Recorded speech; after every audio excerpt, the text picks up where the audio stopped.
आज का जो समय है वह वास्तविक में क्या है,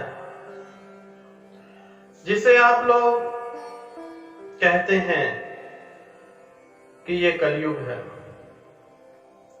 कलयुग कहां से हो सकता है? बताइए, बोलिए।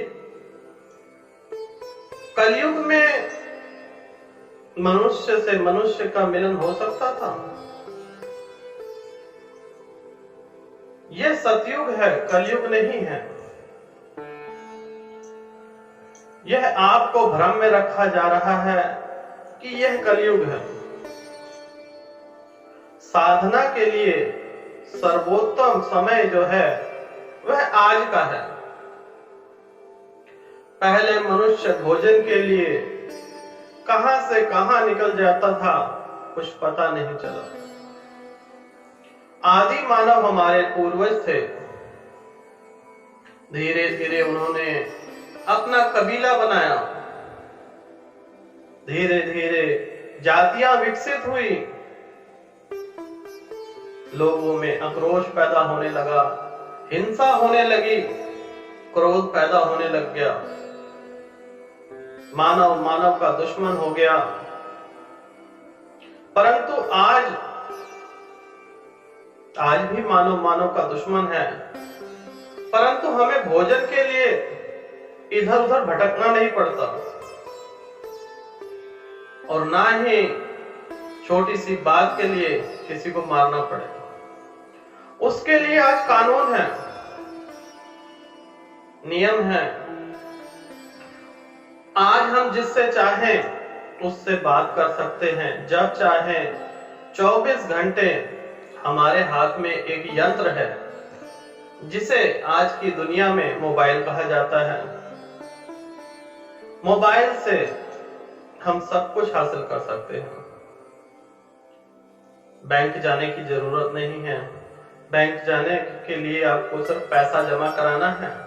बाकी सारे काम, रेलवे टिकट हो, हवाई टिकट हो, स्कूल की फीस हो, बिजली का बिल, पानी का बिल, सर्वोत्तम साधन आज आपके हाथ में है। अगर यही सतयुग में होता तो बहुत बड़ा आविष्कार कहलाता, लेकिन आज आप इसे जो है कह रहे हैं यह कलयुग है। कलयुग नहीं, यह सतयुग है। साधक के लिए, साधना करने के लिए सर्वोत्तम समय जो है वह आज का है। पहले के जमाने में जब मनुष्य जंगल में साधना करने के लिए जाते थे, तब वहां पर अनेकों प्रकार के मच्छर, जीव जंतु उन्हें खा लिया करते थे। परंतु आज आपके पास जाल है, सब चीज की सुविधा है। आप अपने घर में ही साधना कर सकते हैं। साधना के लिए जंगल में जाने की जरूरत भी नहीं है। साधना और परमात्मा से मिलन आज के युग में बहुत सरल हो चुका है। जिस प्रकार से आप जो चाहें, खाना चाहें, एक फोन पर मंगा सकते हैं। आज आपको दर दर भटकने की जरूरत नहीं है। हर एक सामान आपके द्वार पर पहुंच जाता है।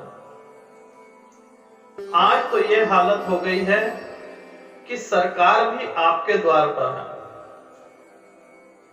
तो यह कलयुग कैसे है? बोलिए, यह कलयुग कैसे है? कौन कहता है यह कलयुग है? कलयुग नहीं, यह सतयुग है। इसका उपयोग करें और साधना करें। साधना में ध्यान मुद्रा में जाएं और जन्मों जन्मों के जो पाप हैं वह सब धुल जाएंगे। मोक्ष की प्राप्ति के लिए जो सर्वोत्तम समय है वह आज का समय है। इसका उपयोग करें, इसका दुरुपयोग ना करें। आज आप खाली बैठना ही नहीं चाहते, खाली बैठ ही नहीं सकते जब तक आप ध्यान मुद्रा में नहीं जाएंगे, जब तक अपने आप को खाली नहीं करेंगे, तब तक आपको मुक्ति के द्वार नहीं खोल सकते। आज के जमाने में मनुष्य डरता है कि कहीं खाली बैठा तो खो न जाऊं। उसके लिए अनेकों उपाय ढूंढ लेगा, परंतु जो सत्य है, जब आत्मा का परमात्मा से मिलन होता है तो वह जो समय है, उस समय क्षण में जिसको महसूस होता है वही परम ज्ञान है। जब परमात्मा से मिलोगे तुम भी परमात्मा जैसे ही बन जाओ। सोच, भावना, जीवन का अंदाज बदल जाएगा। यह नहीं है कि आप परमात्मा से मिल गए तो आपकी मृत्यु हो जाएगी। आपको जीवन जीने का नजरिया समझ आ जाएगा कि जीवन किस प्रकार से जिया जाता है। जीवन आनंद से भर जाएगा। जिस दिन आपको आत्मा और परमात्मा के दर्शन होंगे, उस दिन यह शरीर मर जाता है। उस दिन पुनः आपका जन्म होगा, जिसके लिए आपको मनुष्य का जन्म मिला है। और जब तक आप वहां तक नहीं पहुंचते तो आपका जीवन निरर्थ है। उसी प्रकार से जैसे जीव जंतु आते हैं, वैसे ही मनुष्य का जीवन बन जाएगा। मनुष्य रूपी जीवन हमें इसलिए नहीं मिला कि हम लोग खाएं, लैट्रिन करके निकाल दें, बच्चे पैदा करें, घर बनाएं, छोड़ दें। यह जो जीवन है, जो जीवन में यह कार्य हैं, यह जानवर भी कर रहे हैं। परंतु मनुष्य रूपी जो शरीर आपको मिला है, वह इसलिए नहीं मिला कि आप भी वही कार्य दोहराएं जो जीव जंतु दोहरा रहे हैं। आपको इस जीवन में परमात्मा से मिलना होगा।